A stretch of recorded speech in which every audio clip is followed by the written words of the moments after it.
She bought a house with her last dollar. What she found inside changed her life. She saved every penny for years just to buy this abandoned house.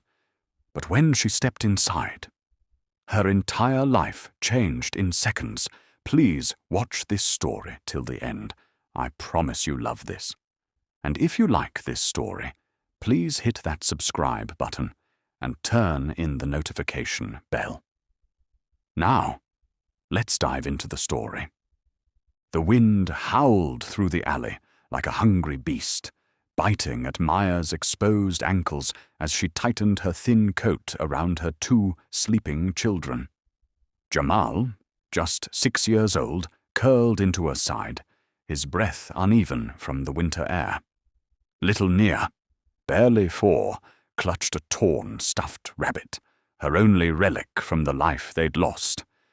Maya's fingers trembled as she counted the crumpled bills for the 27th time. $500. Every dollar was a battle. Stolen sleep from night shifts at the gas station. Swallowed pride from singing for strangers' loose change. Hunger ignored so her kids could eat. A rat scurried past Nia's foot. Maya didn't flinch anymore. The realtor's office was warm. Too warm.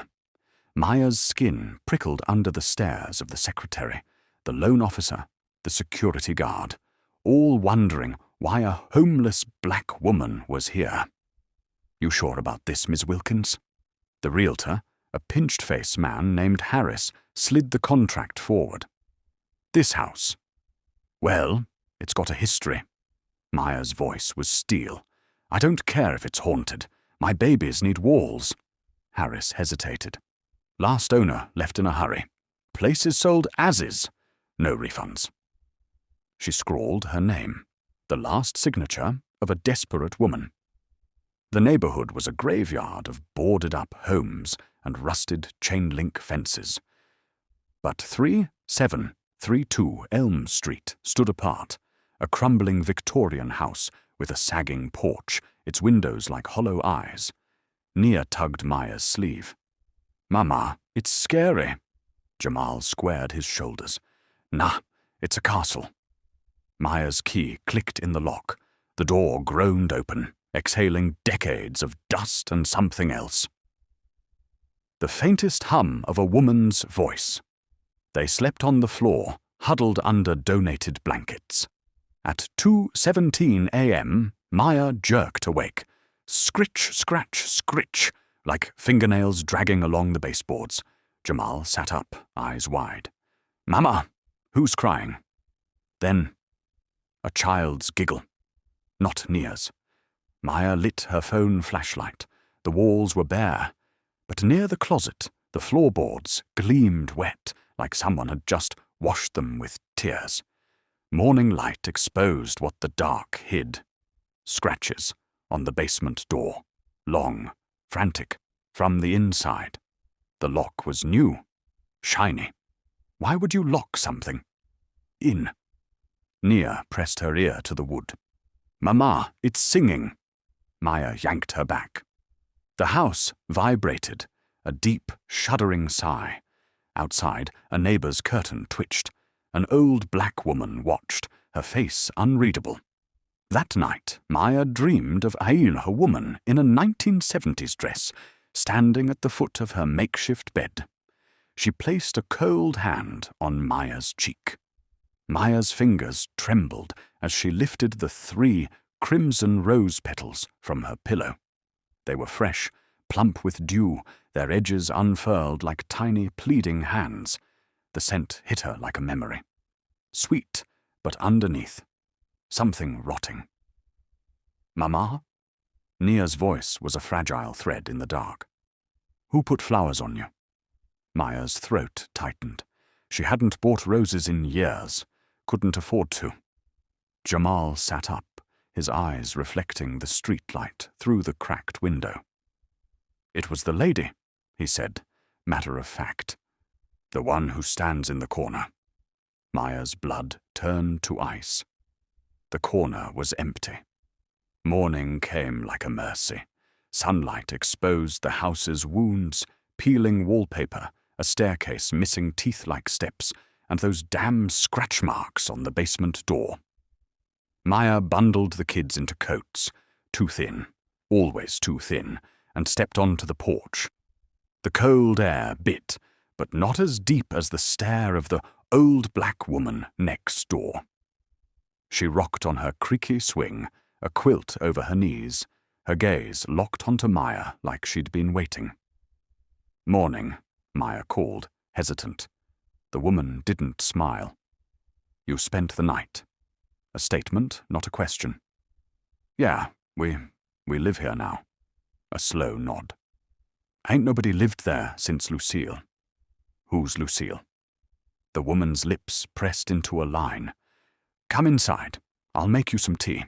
Them babies look hungry." Miss Clara's house smelled like simmering collards and old prayers. Nia clung to Maya's leg as Jamal eyed a plate of cornbread on the counter. "Sit," Miss Clara ordered, sliding the plate towards the children. "Eat." Maya's pride warred with her stomach. The first bite of warm bread almost made her cry. "Lucille Hamilton owned that house in 1972, Miss Clara began, pouring tea so thick it could stand a spoon upright. "Pretty thing, dark like you. Had a husband, Charles, bankman, wore nice suits, smiled nice smiles." Her voice dropped. "But Lucille had money of her own, family land. He wanted it." Maya's skin prickled. "What happened?" Miss Clara's knuckles were whitened around her cup. "One night, Lucille vanished. Charles said she ran off, sold that house fast, but—" She leaned in.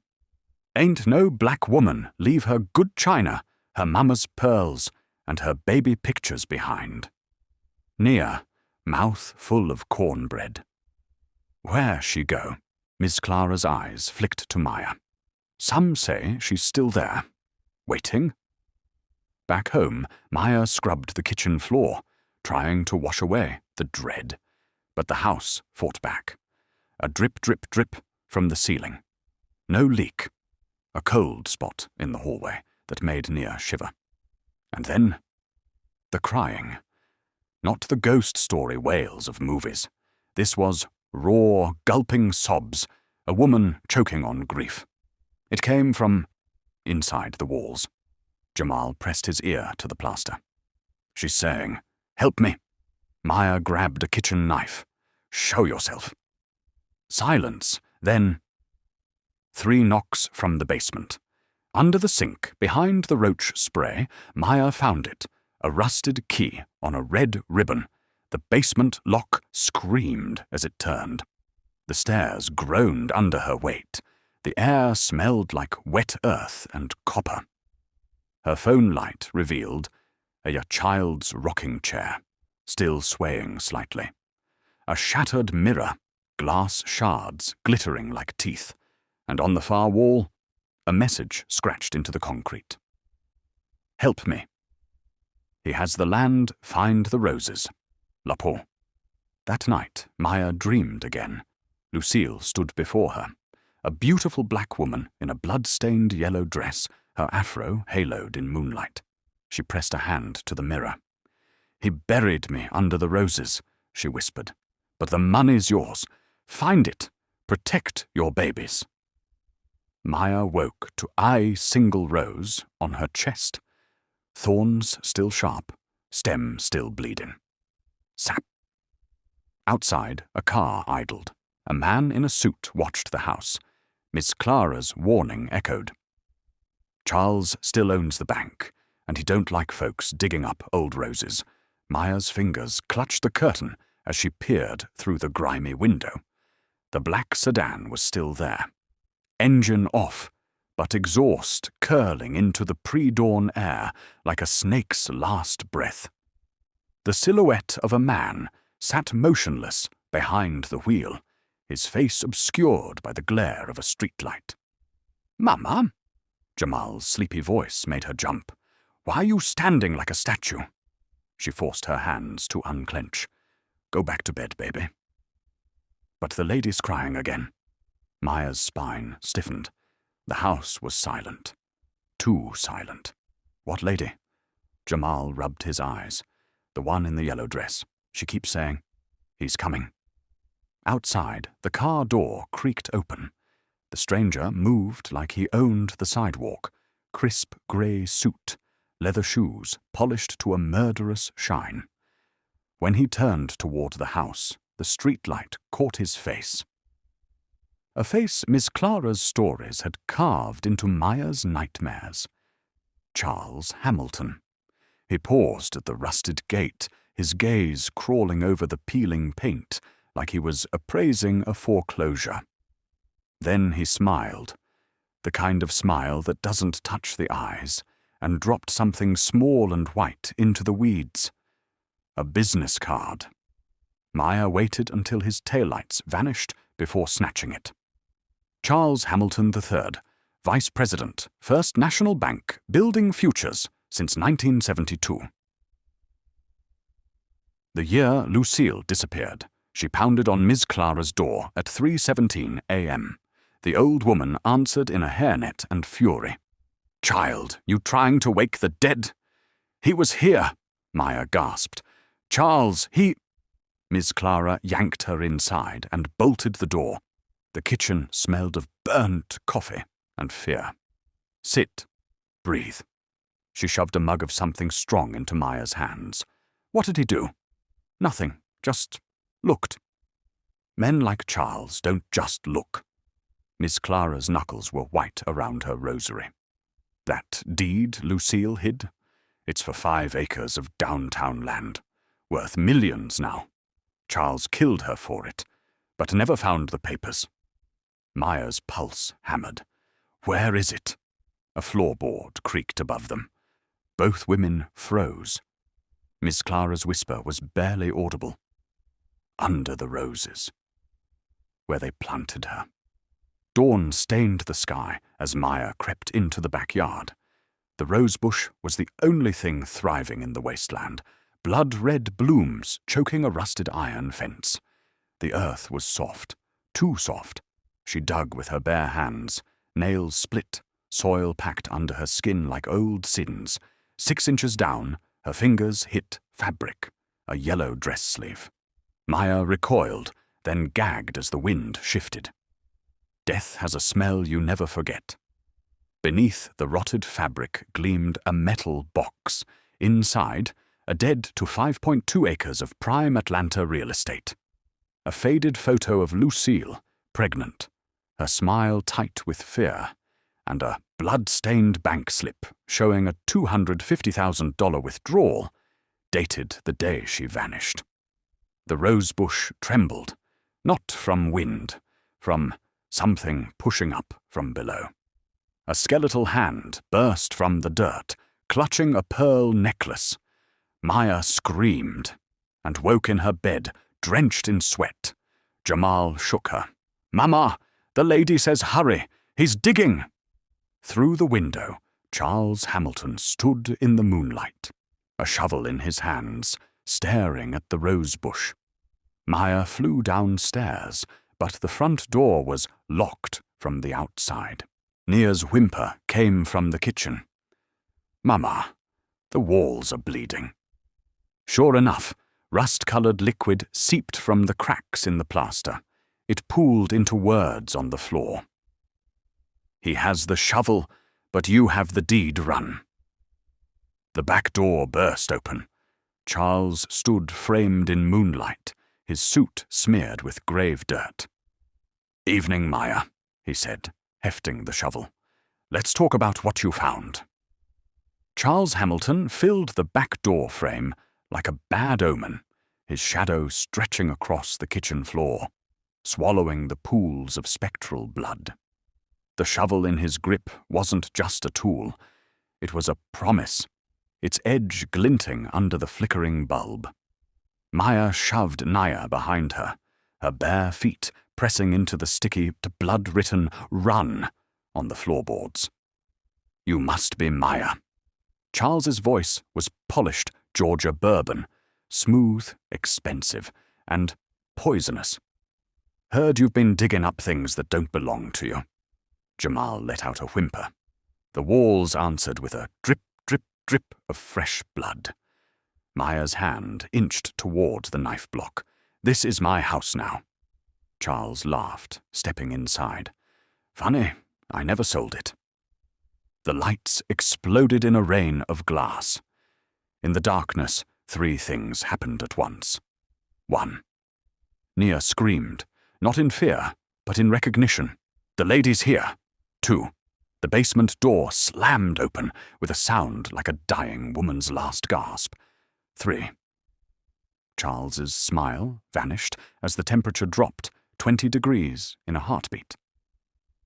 A gust of wind howled up the basement stairs, reeking of old roses and fresh grave dirt. It circled Charles, lifting his tie like a noose. "Lucille," his voice cracked. You can't." From the depths of the house came a whisper. "You should have buried me deeper, Charles." Maya didn't wait. She grabbed the kids and ran, straight into Miss Clara's shotgun barrel. The old woman stood on the porch, weapon steady. "Took you long enough." Behind them, the house shuddered. Windows shattered. Wood splintered. Charles's scream was cut short by a sound like roots breaking bone. Miss Clara didn't flinch. "Lucille's got him, but she can't hold forever. You got the deed?" Maya nodded, clutching the metal box. "Then we finish this at sunrise." Dawn found them at the county clerk's office, Maya in borrowed clothes from Miss Clara, the deed pressed flat under her palm. The clerk, a black woman with tired eyes, stopped breathing when she saw Lucille's signature. "This deed, it's supposed to be lost." "It was," Maya said. "Until now." As the clerk notarized the transfer, Maya felt it, a warm hand on her shoulder. No one there. But on the floor, a single rose petal, fresh as the day it was plucked. They returned to find 3732 Elm Street collapsed in on itself, like a great beast finally at rest. Only the rosebush remained, blooming violently red. Miss Clara crossed herself. "She's free." Nia tugged Maya's sleeve. "Mama, the lady says thank you." In the wreckage, something glittered. Lucille's pearls, untouched by dust. The rising sun painted the collapsed house in hues of gold and grey, beams of light cutting through the dust still hanging in the air. Maya stood frozen in the front yard, her arms wrapped tightly around Jamal and Nia. The deed to Lucille's land clutched so hard in her fist, the edges cut into her palm. The rosebush, now the only thing left standing, trembled in the morning breeze, its petals falling like drops of blood onto the wreckage. Miss Clara appeared at Maya's side, her wrinkled hands shaking as she draped a quilt over Naya's shoulders. "They'll come now," the old woman muttered, her eyes scanning the street. "Police, reporters, bank folks." Maya could only nod, her throat too tight to speak. The children were silent, their wide eyes reflecting the destruction, Jamal's fingers digging into Maya's side. In the distance, the first sirens wailed. A neighbor's curtain twitched across the street. The smell of damp earth and something metallic, like old pennies, filled the air. The house's collapse had been thunderous, but now the street was eerily quiet, as if holding its breath. Maya's knees threatened to buckle. She'd survived the night, but something told her the real battle was just beginning. The first news van skidded to a stop at the curb before the police even arrived. A young reporter in a too-tight suit leapt out, microphone already extended. "Ms. Wilkins, is it true this property was the site of a decades-old murder?" Camera lights blinded Maya. She raised a hand to shield her eyes, pulling the children closer. Miss Clara stepped forward like a shield. Ain't you all got no decency? She snapped. Can't you see these babies shaking? More vans arrived, their satellite antennas unfolding like mechanical insects. A uniformed officer approached, his expression unreadable. Ma'am, we need to ask you some questions about the structure's collapse. Maya's voice came out hoarse. It wasn't me. The house. It just... Her words failed as she noticed the officer's name tag. Hamilton. Not Charles, but the connection sent ice through her veins. The crowd parted suddenly as a sleek black town car rolled up, its tinted window lowering to reveal an elderly black man with sharp eyes and a silver beard. Judge Whitmore, Miss Clara breathed, her posture straightening. The judge's gaze locked onto Maya. Get in, he said simply. We have a small window before the bank freezes everything. The judge's car smelled of leather and peppermint, the seats cool against Maya's skin. Nia had fallen asleep against her chest, exhausted from the night's terror. Jamal pressed his face to the window, watching the city wake up around them. Lucille Hamilton was my cousin, Judge Whitmore said, without preamble. I've been waiting 40 years for someone to find that deed.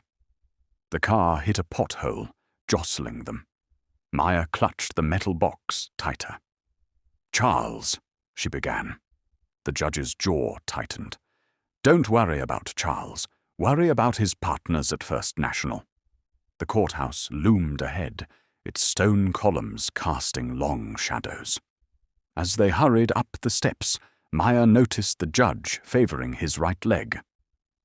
What happened? She asked. He didn't look back. Same thing that happens to black folks who ask too many questions in 1978. Inside, the probate office was all polished wood and stern portraits of dead white judges. The clerk, a pale woman with a pinched mouth, barely glanced up. Death certificate, she droned. Judge Whitmore slid a folder across the counter. Try murder report. The clerk's fingers trembled as she opened the folder. Inside were crime scene photos Maya wished she'd never seen. Lucille's remains, the yellow dress still clinging to bone, the rosebush roots tangled through her ribcage. This requires, the clerk stammered, the current owner's signature to transfer. Maya felt the anger rise hot in her chest. Current owner's dead, she spat, by his own hand after we dug up his crime. The room seemed to hold its breath.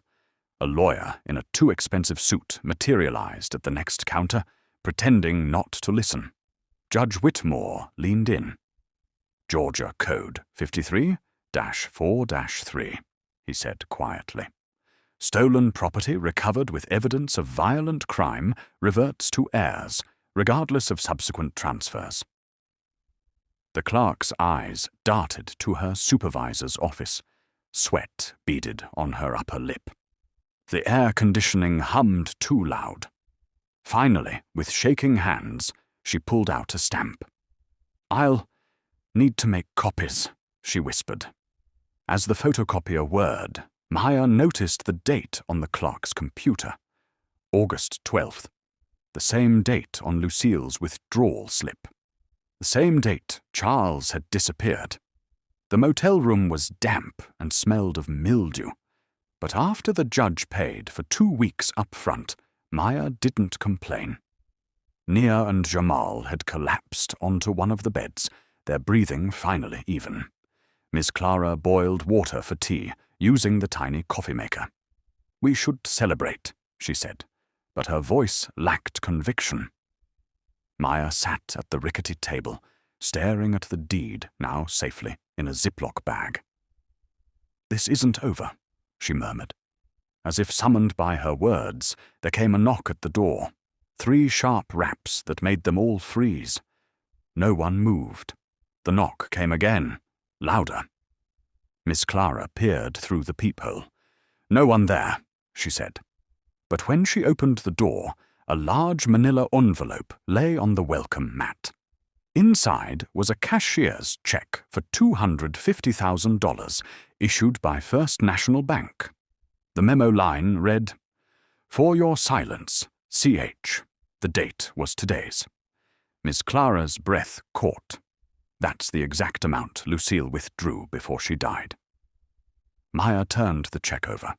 The signature was unmistakably Charles Hamilton's, but the ink was fresh, the paper warm to the touch. From the bathroom, Nia called out, "Mama!" The sink's making funny water. The bathroom sink ran pink, then red, filling the basin with liquid that smelled unmistakably of roses. Maya slammed the faucet handle, but the flow continued. Miss Clara threw a towel over the drain. "They know we have the deed," she muttered. A pounding at the door startled them all, this time accompanied by a woman's voice. "Miss Wilkins, Tamika Reed," with the Atlanta Daily voice. Through the peephole, Maya saw a black woman in a leather jacket holding up a press badge. "I can help tell your story before the bank spins it." Miss Clara shook her head vehemently, but Maya hesitated. The reporter held up her phone, showing a breaking news alert. "Bank VP, missing after historic property dispute." Maya opened the door a crack. Tamika's eyes were sharp, intelligent. "They're already saying you coerced an elderly man," she said quietly. "Let me show the truth." From her bag, she produced a file. Inside were Charles's bank records, showing systematic theft from black homeowners. This goes way deeper than one house. The bathroom. Door creaked open on its own. The rose water had overflowed, spelling words on the tile floor. They know. That night, Maya dreamed of Lucille for the first time since the house collapsed. She stood in a field of roses, her yellow dress pristine, her afro crowned with sunlight. "They'll come at dawn," she whispered, pressing something cold into Maya's hand. A key. Maya woke with a start, the motel room freezing. The AC vent rattled. Something was pushing through. Thin, dark tendrils at first, then unmistakable rose stems, their thorns catching on the metal grate. Jamal screamed as the plant grew unnaturally fast, winding toward the beds. Miss Clara sprang up, dumping salt over the vines. They recoiled like wounded snakes. "Lucille's trying to warn us," she panted. The roses had formed a shape on the carpet, unmistakably the outline of a bank vault door. Tamika, who'd stayed to help strategize, paled. "First National's main branch," she whispered. "That's where they keep the original land records." A knock at the door silenced them. Not the soft tap from before. 3 thunderous pounds that shook the frame. The deadbolt turned on its own. The woman in the doorway couldn't have been older than 25, her dark skin glowing in the motel's fluorescent light. She wore a yellow sundress that mirrored Lucille's, and in her hands was a folded paper Maya recognized instantly. Another deed. "I'm Lainey Hamilton," the woman said, her voice shaking. I think Lucille was my grandmother." Behind her, the rosebush outside the motel burst into blue flames. Miss Clara gasped, "Lord Jesus!" Lainey stepped inside, her eyes never leaving Maya's. "My mama died last month. On her deathbed, she told me to find the house on Elm Street." She unfolded the deed, identical to Maya's, except for one added line. "To be held jointly by blood heirs." The bathroom mirror cracked suddenly, the glass forming words, "Protect her." From the parking lot came the sound of screeching tires. Tamika peered out. "Bank security," she hissed. They followed her. Chaos erupted. Ms. Clara shoved the deeds into her bra. Tamika dialed her editor. Maya pushed the children toward the back window. Laney stood, frozen, tears streaming. "I didn't know who else to go to," she whispered. The pounding on the door intensified. "Open up," Bank ordered. Maya's eyes fell on Charles's check. The ink had changed. Where it had read CH. Zrania, it now clearly said Confession of Homicide. The letters rearranged themselves as she watched. The rose stems under the door writhed toward Laney, wrapping gently around her ankles like a caress.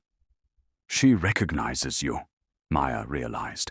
A crash as the door frame splintered. Tamika threw her phone to Maya. "Press send!" The story goes live. The first black-gloved hand reached through the broken wood. Laney screamed. The mirror shattered completely, glass flying but never touching them. From the shards rose a figure in yellow, her arms outstretched. The temperature plummeted. The security guard's voice turned to a gurgle. "What the f—" His words cut off as the door slammed shut on his arm with a sickening crunch. Silence. Then the sound of retreating footsteps. The roses retreated into the vents. The check burst into blue flames, leaving no ash. Laney collapsed into Maya's arms, sobbing. "All my life, I had these dreams." Miss Clara gathered the deeds, her hand steady now. 2 heirs means double trouble for the bank. Tamika grabbed her recorder. "We need to get to their vault before they destroy the records." Outside, dawn approached again. The motel's neon sign flickered, casting red light over them all. Jamal tugged Maya's sleeve. "Mama," he whispered, pointing to the mirror. Though it had shattered, one intact fragment reflected not their frightened faces, but Lucille standing behind them. One hand on Maya's shoulder, one on Laney's, her mouth moving silently. The last words appeared etched in frost on the remaining glass. "The deed or your life." Somewhere downtown, a bank vault door creaked open on its own. The security cameras would later show the safe deposit boxes shaking. 1. The officer's knuckles hovered for a third knock, his shadow stretching through the motel room's thin curtains. Maya's pulse hammered as she read his badge in the flickering neon light. "Deputy Eli Hamilton, Cold Case Unit." His fingers tapped the DNA kit like it was a weapon. Miss Clara blocked the threshold, her back rigid. "We ain't accepting visitors," she spat. Deputy Hamilton's smile didn't reach his eyes. "Aunt Clara," he murmured, the familiarity making Maya stiffen. "You always were a terrible liar." His uniform smelled faintly of embalming fluid. Behind him, 2 patrol cars idled, their headlights cutting through the pre-dawn fog. Laney gasped. "Your eyes!" Gold flickered in his irises. There, then gone. The bathroom pipes groaned. Rose stems slithered from under the door, thorns catching on the carpet. Naya clutched Maya's leg. "He's lying, Mama. The lady says he's both."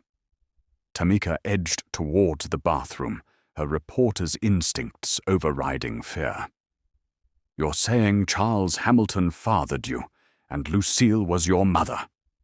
The deputy's grin turned feral. He unbuttoned his collar, revealing a rose-shaped birthmark identical to Laney's. "Daddy didn't know she was pregnant when he buried her." His gaze slid to the trembling girl. "Half-sister. Bet that stings." The mirror shard on the floor floated upright, reflecting not the room, but a 1972 hospital nursery. A black nurse smuggling a newborn into a waiting car.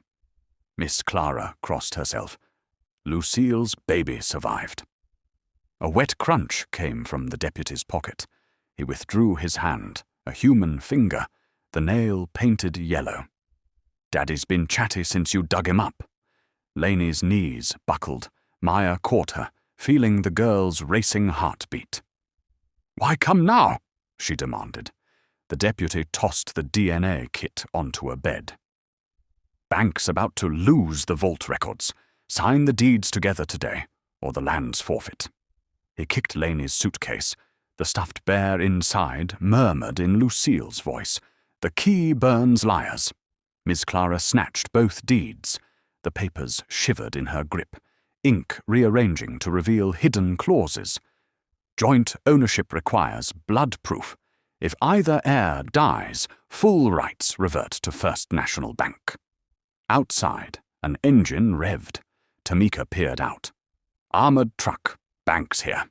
The deputy's radio crackled. "Unit 12, confirm targets are secured." His smile dropped. "Run or fight, but decide fast." Maya grabbed the key from Laney's bear. It seared her palm, but left no mark. Jamal screamed as the bathroom mirror shattered outward, glass forming a floating arrow pointing to the fire escape. Miss Clara shoved the deeds into her dress. "Tamika, take the kids." The first bullet tore through the doorframe. Deputy Hamilton spun, his service weapon drawn. "Go!" he roared, his voice suddenly double-toned, Lucille's timbre beneath his own. They fled through the bathroom window as roses erupted from the walls, thorns snatching at the bank guard's ankles. The fire escape trembled under their weight. 2 stories below, Tamika's press van idled. Laney froze. "He's still in there." Through the window, they saw Deputy Hamilton, contorting, his limbs jerking like a marionette. Rose vines pierced his chest. But no blood came. His mouth opened in Lucille's scream. "Tear down the walls!" The armored truck's back doors burst open. Men in black tactical gear advanced. Miss Clara pressed the deeds to Maya and Laney's chests. "Sign now, in blood." A thorn pricked their thumbs. As their signatures merged, the papers burst into blue flames, the ash forming a map to the bank vault. Behind them, the motel imploded, the deputy walking out unscathed, his eyes now fully gold. "Mama says hurry." He tossed Maya a ring of keys. "Before the other heir gets there." Laney paled. Other heir? Somewhere downtown, a safety deposit box clicked open by itself. The motel's collapse echoed through the alley, dust blooming like a funeral shroud, as Deputy Hamilton staggered toward them, his uniform now streaked with phantom blood that evaporated before hitting the pavement. Maya clutched the burning map. Its ash didn't scatter, but swirled into a 3D miniature of downtown Atlanta, pulsing red at the First National Bank's vault location. Laney gagged. The ash smelled like Lucille's rosewater and Charles's cigar smoke. Tamika revved her press van. "Get in. They'll blame y'all for that building." Miss Clara shoved the kids inside, but froze when the deputy's jaw unhinged, Lucille's voice pouring out. "He hid my baby's papers in him 3732, the same as the vault number." The deputy's body then folded at the waist, bones cracking as Charles's laughter rattled his ribs. "Should have taken the check, Maya." Speeding through back streets, Tamika tossed a folder at Maya. "Dug this up last night. Bank manager's journal." A highlighted passage. "CH demanded we falsify Lucille's stillbirth record." "But the nurse? She stole the second twin?" Laney's scream split the air. "I had a brother." The van's radio crackled to life. No station, just a child's voice singing "This Little Light of Mine" before whispering, "Vault eats liars." Miss Clara peeled back the deputy's gifted keys. Each was tagged. Trusty. Rusted. Hair. Bone-shaped. Witness. Glass already cracking. Jamal tugged Maya's sleeve. "The map's crying." Sure enough, red droplets leaked from the ash model's bank roof. The bank loomed, a 1970s brutalist monstrosity, its marble facade veined with rose roots, that pulsed like arteries. The revolving doors spun on their own, squealing like a dying animal. Tamika parked illegally. "I'll distract security." She grabbed her camera, but Clara yanked her back. "Look." Every security guard stood, frozen mid-step, their eyes milk-white. The youngest mouthed, "She's waiting." The vault door gleamed ahead. An actual tombstone, repurposed into bank infrastructure, its original epitaph still visible. "Here lies truth, 1876 to 1972. Laney reached for the air key. It burned blue in her grip. Inside, the air smelled of old hymnals and wet earth. Safe deposit boxes lined the walls. 3,732 vibrated, its metal glowing cherry red. Maya inserted the trustee key. The box screamed like a woman drowning. It opened to reveal a tiny yellow dress, blood-stained, a 1950s stethoscope. The nurses, a hymnal with 3732 embossed in gold, sign says. Clara flipped to the hymn, "I'll Fly Away." The pages bled at the chorus, revealing a birth certificate. Baby boy Hamilton, twin to Laney, born August 12th, 1972, property of First National Bank. The deputy's voice suddenly boomed from the vault speakers. They sold him Lucille for exactly $250,000. The floor trembled. Boxes, 347 to 350, burst open, disgorging human teeth onto the tiles. The bank manager's journal had mentioned collateral collection. Laney collapsed against the vault wall. It gave way like flesh, swallowing her to the elbow. "Something's breathing in there." Maya grabbed her wrist. Together they pulled, and out came a man in a 1970s bank teller's vest, his skin parchment thin, his mouth sewn shut with the gold bank thread. Miss Clara gasped. "That's—" The glass witness key exploded in Maya's pocket. The teller's stitches ripped. "Welcome home, heirs." The ceiling rained cancelled checks, each one a confession. For silencing the nurse, for burying the vault keeper, for buying Judge Whitmore's limp. Tamika's camera flashed, capturing what human eyes couldn't see, Lucille and Charles materializing behind their children, each gripping an heir's shoulder. The teller pointed to a door marked Trustees' Lounge. Inside, a baby's crib sat center room, its mobile made of rusted vault keys. Laney reached for it as the real deputy burst in, his flesh sloughing off to reveal rose vines. Too late, he's already here. Outside, a familiar black sedan parked, the window lowered, revealing a man in a 2024 suit with Laney's gap-toothed smile. The teller whispered, "Meet the third heir." The man in the sedan stepped out, his tailored suit shimmering under the bank's fluorescence. Same gap-toothed smile as Laney, same gold-flecked eyes as the deputy. The vault's temperature plummeted. Frost crackled across the trustee lounge's walls. Maya's breath came in ragged clouds as she read the name stitched inside his coat. Elias Hamilton, Private Wealth Division. Laney staggered back. Your twin," Elias finished, his voice smooth as a bank transfer. "Raised in Switzerland after the purchase agreement." He tapped his briefcase, the same model Charles carried in Lucille's murder photos.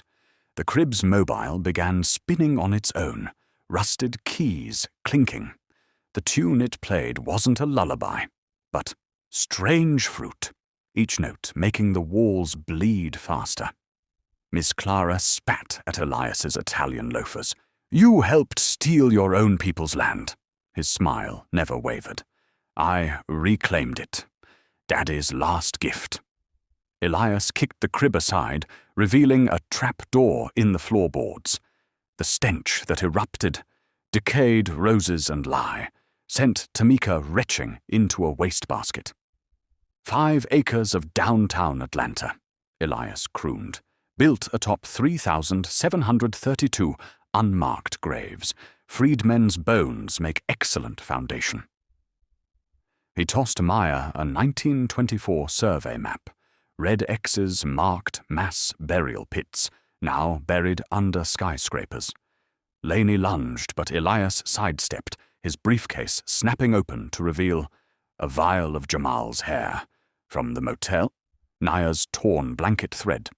A contract, reading, "Heirs lives for land, title clearance, the deputy's body ruptured." Then rose vines exploding from his collar as Lucille's voice shrieked through him. "The deed was never about land. It's a receipt." Elias produced a bone pen. "Sign over your rights, or your kids join the vault's collateral." Maya's hands shook until the crib's mobile lashed out, its chains wrapping Elias's throat. The keys burrowed into his skin, each one etching a number. 3. 7. 3 dots, 2. Miss Clara yanked the deeds from her bra. "Sign this instead." She slapped them onto the trapdoor, where blood rose to fill the blanks. "I, Lucille Hamilton, transfer all claims to Maya Wilkins and Laney Hamilton. Paid in full by blood, August 12th, 1972 and 2024. Elias gagged as the chains dragged him toward the pit. "You don't know what's down there," Naya whispered. "Yes, we do. Grandma told us." The trapdoor burst open. Skeletal hands hauled Elias into the darkness, but not before Maya grabbed the vial of Heimbeitus, Jamal's hair. The walls peeled back like parchment, revealing Lucille's ghost standing over Charles's rotting corpse, her rose thorns stitching his lips shut. The nurse, still in 1970s scrubs, cradling baby Elias's stolen birth certificate. Hundreds of shadowed figures, the unmarked dead, their eyes fixed on the deeds. The deputy's vine-strangled voice gasped, "The land is the deed, always has been." Outside, a sound like thunder, but it was 5 acres of downtown Atlanta cracking open, rose bushes erupting through parking lots. Laney seized Elias's abandoned briefcase. Inside, a soil sample labeled Parcel 3732-98% human ash. Photos of Maya's ancestors forced off the land in 1921. A deed signed by Elias. "I accept the Hamilton curse." The vault keeper's corpse, still mouth-sewn, pointed at the ceiling. The bank's LED lights fizzed into 1970s bulbs, revealing phantom bank tellers, stamping documents with a blood ink. One stamped Maya's forehead. "Approved." The ground shook. The kids screamed. The deeds ignited blue ash, their ashes swirling into a new deed. No bank clauses. A soil test, proving the land's clean. A birth certificate for Elias Wilkins. His true name, reclaimed Sunrise, found them standing on the now barren 5 acres, the stink of lye replaced by kashor, fresh earth. Downtown's noise seemed muffled, as if the land itself was holding its breath. Miss Clara planted the last surviving rose from the motel. It grew to full height in seconds, blooming with yellow petals. Lucille's favorite. Laney pressed her palm to the soil. "She's free now. All of them are." A passing cop did a double-take. The lot had been a parking garage yesterday. Tamika's article would go viral by noon. Bank collapses after exposing 100 years of stolen black land. As they turned to leave, Jamal tugged Maya's hand. "Mama, the lady says, thank you." There, imprinted in the mud. two pairs of footprints, one small, Nia's, one smaller, a baby's, walking towards the roses.